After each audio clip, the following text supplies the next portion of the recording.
दोस्तों तुसीं वेखदे पे अपना देश पंजाब टीवी ते मैं तुहाडा मेज़बान मुहम्मद नदीम करल। सब तो पहला तो अपने चैनल को करो सबसक्राइब, बैल आइकन का बटन दबाओ कि नवीं आने वाली वीडियो तुहाडे तक पहुँच सके। दोस्तों ते वेलियो अज तुहाडे वास्ते जी वीडियो लैके आया मेरे दोस्तों की मतलब एक मेरे बड़े प्यारे दोस्त ने जनाब लाहौर DH तो जनाब मैं उन्होंने नाम नहीं लै सकता क्योंकि उन्होंने मैंने रोकया कि मेरा नाम नहीं लैना।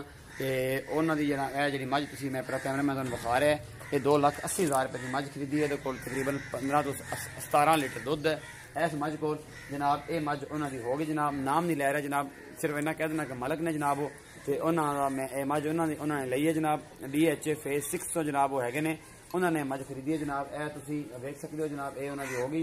अल्लाह पाक उन्होंने नसीबां च करे, मालक उन्होंने नसीबां च करे जनाब। ये जो भी है सप है सोना है सी है जो भी है ये सामने तुहाडे खड़ी है, यह मगर उनकी बच्ची है जनाब। ये जनाब उन्होंने लई सी जनाब। तो ये सारा कुछ जो है ये मैं उन्होंने भिजवान लग्या अल्लाह ते अल्लाह के रसूल के हवाले।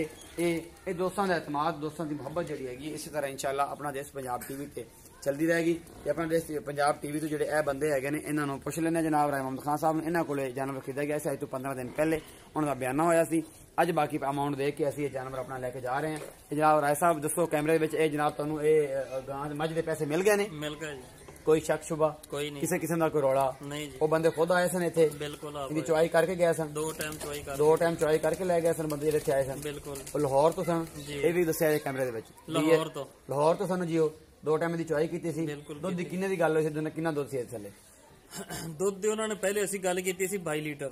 वो कहंदे भी दुध हुंदा है नसीब दा जी, सानू दुध दा कोई रौला नहीं, सानू मैं पसंद आई है, सानू ये दियो। किन्ने जी पसंद आए?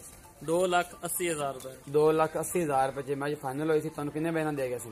लाख रुपया। लाख हुण तुसीं किन्ने लैने? 1,80,000। 1,80,000 रुपया। ए जनाब तुसीं इन्हां दी ज़बानी सुन ले, अज तो 10 दिन पहले उन्हां दा बयाना लाख रुपया होया सी।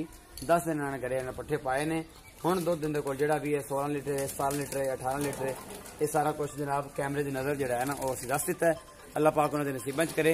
अपना बहुत सारा ख्याल रखिया जे। अपना देश पंजाब की वीडियो लाइक शेयर तो कमेंट करा करो। अल्लाह ते अल्लाह के रसूल के हवाले। अल्लाह निगहबान।